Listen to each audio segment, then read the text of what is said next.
Hey everyone, and welcome to the Deep Dive. Today we're going to tackle something pretty universal actually, and totally fascinating. How human relationships have evolved. Seriously, think about it. From like the earliest humans right up to how we swipe and text today. It's just a massive transformation. We're going to trace that whole journey, awkward, wild, sometimes kind of profound. And yeah, our guide for this is this really cool infographic series we found. It's called From Grunting to Group Chats, The Evolution of Human Relationships. It's actually part of a bigger series, Human Glow-Ups, The Evolution of Everything. Really neat stuff. So our mission today, basically take a shortcut through all those thousands of years of human connection. We want to pull out the most surprising bits, the funny stuff, the insights into how we've, wooed each other, gotten married, looked for love. The goal isn't just what happened, but like, what does it all tell us about ourselves? Our desires, our fears, intimacy itself. You ready? Okay, let's dive in. Right back to the beginning, like the very beginning. Forget fancy dates, we're talking. Caves. When you look at that earliest time, the Stone Age, what really struck me from the source was how direct it all was. Almost brutally simple. Romance back then. It wasn't about clever jokes or shared interests. Attraction was, well, the infographic puts it kind of funny. It was about who had the biggest club. Survival was everything. And communication. Oh man, forget flowery language. It was pointing, grunting, maybe, like a significant eyebrow raise. Courtship, that meant sharing half your mammoth. Now that's a provider. Our source sums it up with this great analogy. It still makes me chuckle. Swipe left, throw a rock. Swipe right, don't run away. Crude, maybe, but effective, right? It's a really striking image, isn't it? And what's so interesting there is how deeply attraction was just tied directly to survival, to immediate security. Those basic needs pretty much wiped out any complex emotional connection like we think of it now. I mean, when just staying alive is the main goal, finding someone who can protect you, provide food, that is the romance. It really strips connection down to its core: safety, resources, procreation. But, it does make you wonder, even now with all the complexity, how much of that basic drive for security, for feeling provided for, maybe still shapes who we're initially drawn to. We're not literally looking for the biggest club anymore, obviously, but maybe subconsciously we're still kind of assessing stability, care, just in modern ways. That's a really interesting thought, how those primal things might still be lurking under the surface. So, okay, we move out of the caves. Society gets a bit more organized. But that survival instinct in relationships, it doesn't vanish. It just kind of morphs, gets more structured. Which brings us to the next phase our sources cover: arranged love and tribal matchmakers. Yeah, this is where things get really practical. The sources describe it so vividly. Marriage wasn't about finding your soulmate. It was about goats, alliances, and awkwardness. Your personal feelings, not really the point. Your family picked your partner. And compatibility, well, it was scored on things like, and I quote, "they have strong teeth." Seriously practical. Very practical. Forget love letters. The infographic notes, pretty bluntly, no love letters, just livestock. Right. And the actual negotiations. Our source gives this amazing example. "Will you marry my daughter? She comes with 3 cows." It's basically a transaction, isn't it? A huge shift from just, not running away. It absolutely is. And what's fascinating here is seeing how societal structure, economics, just completely intertwined with marriage. It often outweighed personal desire by a huge margin. This wasn't just about two people being happy. It was about strengthening the family, securing resources, building those crucial alliances for the whole community. It points to a totally different idea of what marriage was for. But it does raise that key question, right? How did people find any happiness or love even within those strict rules? Psychologically, maybe it fostered a different kind of love. One that grew slowly from shared purpose, from mutual respect, a commitment to the group. Not that instant spark we often look for today. Maybe the goal wasn't intense passion, but like a solid, enduring partnership. That's a great way to put it, love growing out of shared purpose. It shows a kind of resilience in connection, doesn't it? Sure. Finding ways to make it work. So from those very practical alliances, we leap forward again. Now we get to an era where romance does start to bubble up more, but oh boy, was it constrained. Full of rules. This takes us to the Victorian era. Think Victorian vibes and secret letters. Yeah, our sources paint this picture where true love was handwritten, and it had to survive everything. War, bad weather, melting wax seals. Seeks communication. Totally. And the pace was deliberately slow. Apparently, slow replies, more romantic. Each letter was a big deal, sometimes literally smelling like perfume and heartbreak.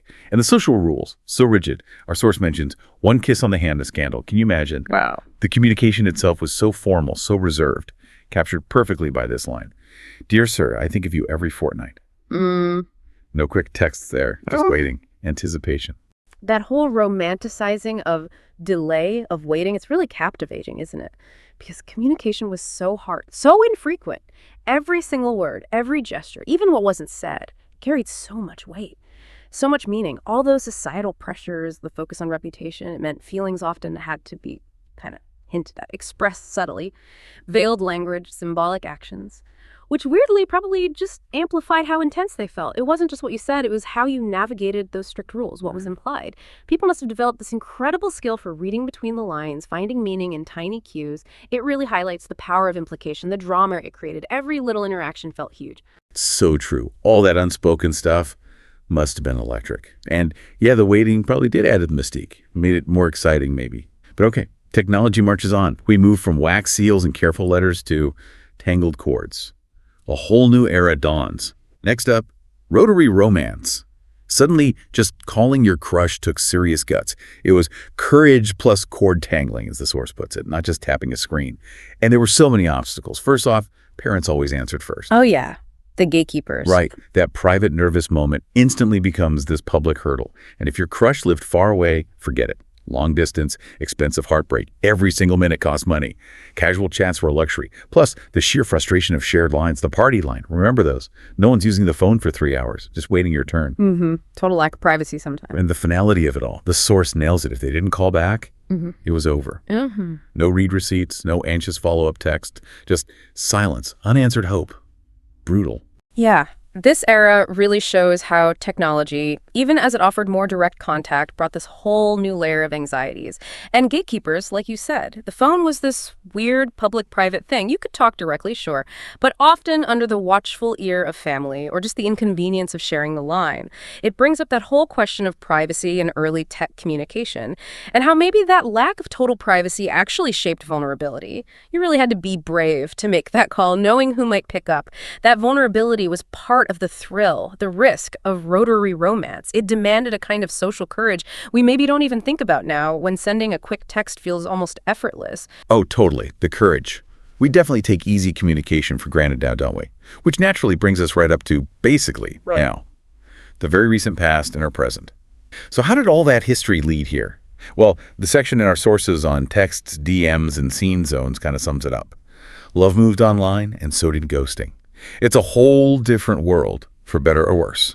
Now, flirting is this complex dance of emojis. Our love languages include sending memes and Spotify playlists. Yeah, the digital dialect. Exactly. And privacy, totally redefined. Because group chats knew everything first. Good luck keeping a secret. The anxieties are different, too. Not parents answering the phone, but that awful digital silence of an unanswered message. That feeling is captured so perfectly in this quote from the source. He replied with just K. Send prayers. Oh, wow. We've all felt that, right? Agonizing over a single letter. It's such a paradox, isn't it? We're constantly connected, hyper-connected, yet it leads to these new forms of emotional distance, like ghosting. That whole thing of just vanishing, cutting off contact with no explanation, it leaves people totally hanging. Previous generations couldn't really do that so easily. Communication is instant, it's democratized, anyone can reach anyone. But it also enables this sort of passive-aggressive rejection. And if you connect it to the bigger picture, it's clear we lose so many crucial social cues online, right? Tone of voice, body language, gone. This digital shorthand, it sacrifices nuance for speed. And that can lead to misunderstandings, that cold feeling behind just seeing the word seen. It really changes how vulnerability works when you can just disappear like that. So true. Speed and convenience definitely have a hidden cost psychologically. But okay, what about the future? This is where it gets kind of wild. Almost sci-fi, but maybe not for long. Our sources move into future relationships, AI dating and hologram exes. Mind-bending stuff. The infographic asks these huge questions. Date a bot. Fall in love with a simulation. It feels less like fiction every day. It really does. We could be looking at a future with AI-generated compatibility, where algorithms don't just suggest matches, they practically build them based on all our data. Imagine holographic dates, like fully immersive experiences. Maybe you couldn't even tell the difference. It's possible. And the really chilling idea, robots might break up with you. Ouch. Our infographic has this darkly funny prediction that kind of sticks with you. Your emotional support chatbot is now dating someone else. Haha, right. A new kind of heartbreak. It makes you wonder, how much control do we keep? What even counts as a relationship then? Well, this brings us to some really profound questions about what human connection even is. AI could potentially enhance understanding. Imagine a companion perfectly tailored to you. Or it could fundamentally change our whole idea of intimacy, authenticity, what it means to connect with another being. Think about that AI-generated compatibility. If it's so perfect, learning all your desires, your flaws, creating this ideal partner, is that truly fulfilling? Or is it the messiness, the unpredictability of real human connection that gives it value? It really forces the question. As this tech gets more sophisticated, simulations more real, how do we define what's real? What are the psychological effects of blurring that line between human and machine intimacy? The very idea of love, of companionship, it could be completely redefined. We need to think carefully about how we navigate that future. Wow, what a massive journey we've covered today. From grunting and sharing mammoths all the way to AI partners and hologram dates.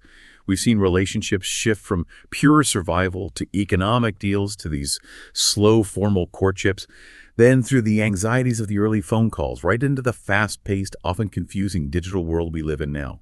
It really shows how incredibly adaptable human connection is, doesn't it? Always changing with our tools and our societies. Every era had its own struggles, its own ways of finding connection, highlighting that deep, fundamental human need we all have. It makes you think, right? Like the source asks on this last slide, which era of romance would you survive in? Could you handle the Stone Age?